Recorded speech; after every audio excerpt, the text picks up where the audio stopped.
복이 있는 사람은 악인의 길을 쫓지 않으며 오직 여호와의 율법을 주야로 묵상하는도다. 오늘 함께 나눌 말씀 창세기 47장 13절부터 19절까지 우리 한 절씩 교독하겠습니다. 기근이 더욱 심하여 사방에 먹을 것이 없고 애굽 땅과 가나안 땅이 기근으로 황폐하니 요셉이 곡식을 팔아 애굽 땅과 가나안 땅에 있는 돈을 모두 거두어 들이고 그 돈을 바로의 공으로 가져가니 애굽 땅과 가나안 땅에 돈이 떨어진지라 애굽 백성이 다 요셉에게 와서 이르되 돈이 떨어졌사오니 우리에게 먹을 거리를 주소서 어찌 주 앞에서 죽으리이까. 요셉이 이르되 너희의 가축을 내라. 돈이 떨어졌은즉 내가 너희의 가축과 바꾸어 주리라. 그들이 그들의 가축을 요셉에게 끌어오는지라. 요셉이 그 말과 양떼와 소떼와 나귀를 받고 그들에게 먹을 것을 주되 곧 그 모든 가축과 바꾸어서 그해 동안에 먹을 것을 그들에게 주니라. 그 해가 다 가고 새 해가 되매 우리가 요셉에게 와서 그에게 말하되 우리가 주께 숨기지 아니하나이다. 우리의 돈이 다하였고 우리의 가축대가 주께로 돌아갔사오니 주께 낼 것이 아무것도 남지 아니하고 우리의 몸과 토지뿐이라. 우리가 어찌 우리의 토지와 함께 주의 목전에 죽으리이까. 우리 몸과 우리 토지를 먹을 것을 주고 사소서. 우리가 토지와 함께 바로의 종이 되리니 우리에게 종자를 주시면 우리가 살고 죽지 아니하며 토지도 황폐하게 되지 아니하리이다. 아멘. 오늘 창세기 47장 13절로 19절을 본문으로 요셉의 지혜로운 삶을 배우다라는 제목으로 함께 말씀을 나누도록 하겠습니다. 해가 거듭할수록 이 기근의 상태가 더욱 심해지는 상황입니다. 양식은 다 떨어지고 사람들이 생명을 보존하기 위해서 몸부림을 쳐야 되는 어려운 지경에 이르렀습니다. 이 위기를 대처하는 요셉, 이 요셉의 지혜로운 통치, 다스림 속에서 우리가 함께 두 가지의 메시지를 함께 나누기를 원합니다. 첫 번째는 따라해 보겠습니다. 청지기로 산다. 자, 13절과 14절입니다. 다시 한번 13절 14절을 다시 한번 천천히 읽겠습니다. 시작. 기근이 더욱 심하여 사방에 먹을 것이 없고 애굽 땅과 가나안 땅이 기근으로 황폐하니 요셉이 곡식을 팔아 애굽 땅과 가나안 땅에 있는 돈을 모두 거두어 들이고 그 돈을 바로의 궁으로 가져가니. 자, 여러분 오늘 이 14절 끝을 보면은 요셉이 이 재난 가운데서 자신의 사명을 충실히 감당하고 있다는 흔적을 보게 됩니다. 그 돈을 바로의 궁으로 가져갔다. 당연한 건데요. 당연한 것을 본문이 우리에게 다시 언급하는 건 강조하는 의미겠죠. 그러니까 요셉이 자신에게 주어진 이 총리의 직분을 얼마나 정직하고 얼마나 성실하게 감당했는가를 구태여 우리에게 당연한 것을 다시 반복하면서 언급하면서 강조하고 있는 것입니다. 그 돈을 바로의 궁으로 가져갔다. 자, 요셉은 미리 준비해둔 곡식을 팔아서 애굽과 가나안의 돈을 거두어 들인 겁니다. 그리고 그 돈을 자기 손에 쥐지 않고 자기 업적으로 포장하지도 않고 그 애굽의 주인인 바로의 궁으로 가져가 왕실의 재정을 확보했다. 이것이 오늘 첫 번째 중요한 주제입니다. 자, 여러분 참 대단한 거죠. 우리가 한번 우리 입장에 한번 생각해 보자는 거예요. 권한이 커지고 힘을 갖게 되면 유혹도 늘어나게 되겠죠. 힘이 없을 때야 정직하다고 할 수 있지만 힘을 갖게 되면 또 모르는 법입니다. 그 사람의 태도는 어떠할지 모르는 것이죠. 요셉이라고 하는 사람의 실력이 힘을 가졌을 때 드러나게 된 거예요. 여러분 많은 사람들이 갑작스럽게 힘을 갖고 권력을 가지면 그것을 바르게 활용하지 못하고 그걸 나름대로 자기 스스로 누리려고 할 때가 얼마나 많습니까? 그러나 요셉은 자기의 자리, 권력의 자리를 누리는 자리가 아니라 권력의 자리가 아니라 맡겨진 책임의 자리로 이해하는 지혜로운 사람이었다. 총리는 권력의 자리가 아니라 책임 있는 자리다. 자, 그래서 사명을 성실히 감당했던 거죠.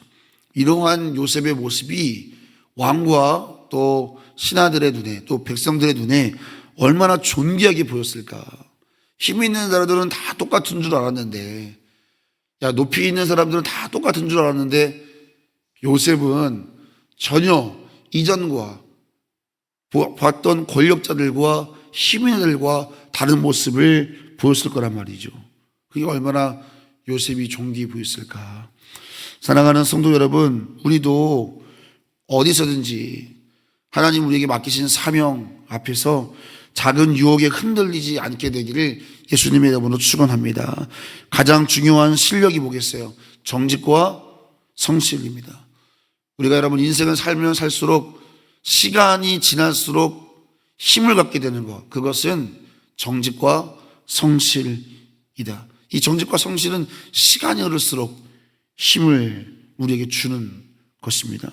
이런 사람을 통해서 공동체도 견고하게 서게 되는 것이죠. 오늘 요셉처럼 누군가의 삶에 신뢰를 남기는 지혜로운 인생 되기를 예수님의 이름으로 축원합니다. 때가 되면 하나님이 거두게 하실 줄로 믿습니다. 자, 여러분, 그렇다면 이렇게 정직과 성실로 주어진 사명을 일관되게 감당하는 힘은 어디서 오는가? 그건 당연히 하나님과의 관계에서 오는 거겠죠. 빈손으로 이 땅에 우리가 왔습니다. 그러면 내 삶에 누리는 모든 것은 정확히 말하면 내가 얻은 것이 아니라 하나님의 은혜로 우리에게 주신 것인 줄로 믿습니다. 우리의 생명조차, 또 우리의 가정도, 우리의 사업도, 그 무엇이든지 빈손으로 온 우리 인생이라면 우리 인생에 받은 모든 것은 우리 하나님이 주신 은혜인 거예요. 그래서 만물이 주의 것이라는 것을 아는 자는 자신이 청직이라는 것을 알고 있습니다. 사랑하는 성도 여러분, 충성스러운 청지기가 되시기를 예수님의 이름으로 축원합니다. 청지기, 그것은 맡겨진 자입니다. 내 것이 아닙니다. 만물이 주의 것. 그렇기 때문에 이런 사람은 사람의 눈을 의식하지 않습니다. 청지기로 살아가는 사람은 사람의 눈을 보고 일하지 않고 언제나 맡겨주신 하나님 앞에서 정직하고 성실하게 살아갈 뿐입니다. 사랑하는 성도 여러분, 어디서 무엇을 하든지 하나님의 청지기로 충성하시기를 예수님의 이름으로 축원합니다. 자, 첫 번째 청지기로 산다. 두 번째 따라해 보겠습니다. 소유보다 생명입니다. 18절 말씀 같이 읽습니다. 시작. 그 해가 다 가고 새해가 되매 우리가 요셉에게 와서 그에게 말하되 우리가 주께 숨기지 아니하나이다. 우리의 돈이 다하였고 우리의 가축대가 주께로 돌아갔사오니 주께 될 것이 아무것도 남지 아니하고 우리의 몸과 토지뿐이라. 자, 기근이 계속되니까 사람들이 돈을 가져오고 양식을 사고, 다 떨어지니까 돈이 없으니까 가축을 팔고 양식을 사고, 그것도 다 떨어지니까 이제는 우리의 몸과 토지뿐입니다. 모든 것을 다 생명을 유지하기 위해서 모든 권리와 재산을 다 포기합니다. 이전에는 내 인생을 행복하게 해줄 수 있는 조건들, 돈, 가축, 토지, 오늘 이 시대도 우리에게 중요한 가치로 여겨지는 것들입니다. 돈, 가축, 토지. 그런데 기근이 와서 생명의 위협을 받자 이 모든 것이 생명을 유지하는 데 있어서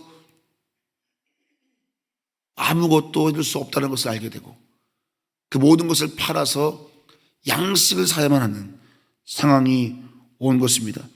이전에 쌓고 저장하면 나를 행복하게 해줄 수 있다라고 생각했는데 죽음 앞에서, 기근 앞에서 아무것도 소용없다는 사실을 절감하게 됩니다.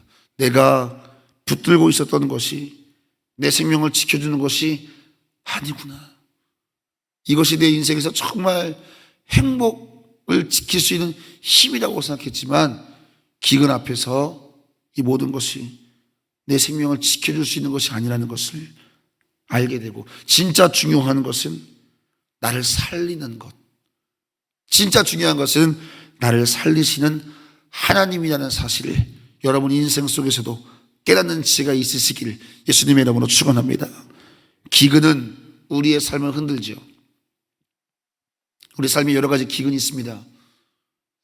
양식이 없어 주림도 있지만 재정일 수도 있고 건강일 수도 있고 우리 인생에 갑작스럽게 찾아오는 기근, 그 기근이 우리의 삶을 흔들지만 비로소 우리는 그 흔들림 속에서 우리 삶의 진정한 가치와 중요한 것이 무엇인지를 깨닫게 됩니다.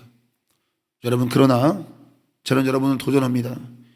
잃고 나서야 알게 되는 것들이 있습니다. 그러나 지혜로운 사람은 잃기 전에 하나님께 드리는 인생인 줄로 믿습니다. 잃고 나서 깨닫는 어리석은 자가 아니라 잃기 전에 하나님께 헌신할 수 있고 충성할 수 있는 여러분과 제가 되기를 예수님의 이름으로 축원합니다. 살기 위해 그제서야 드리는 것이 아니라 살아있기 때문에 드리는 삶, 이것이 지혜로운 인생 아니겠습니까?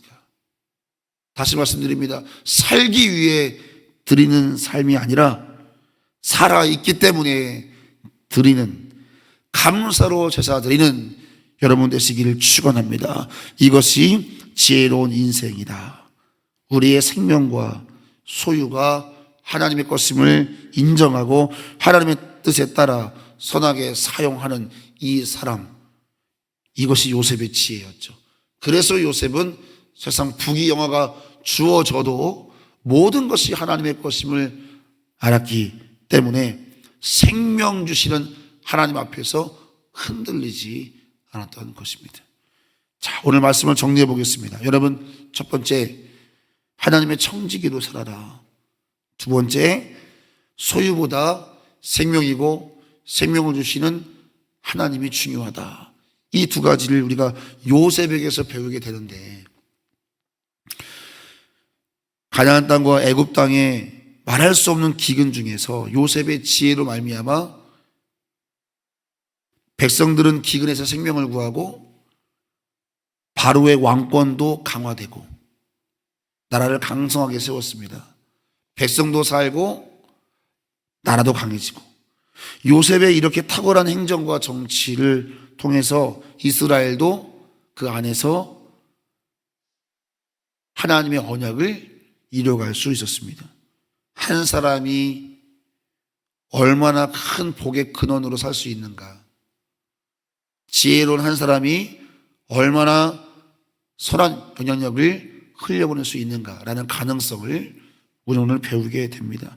사랑하는 성도 여러분, 우리가 하나님 앞에 지혜롭고 성실한 일꾼이 되면 우리 주변에 함께하는 이들이 이렇게 행복해집니다. 나로 인해 가정과 교회 공동체가 복받기를 원합니다. 더 나아가서 이번 21대 대한민국 대통령을 통해서 우리 대한민국에도 이러한 지혜로운 지도자가 세워져서 온 나라가 다시 풍성해지기를 예수님의 이름으로 축원합니다.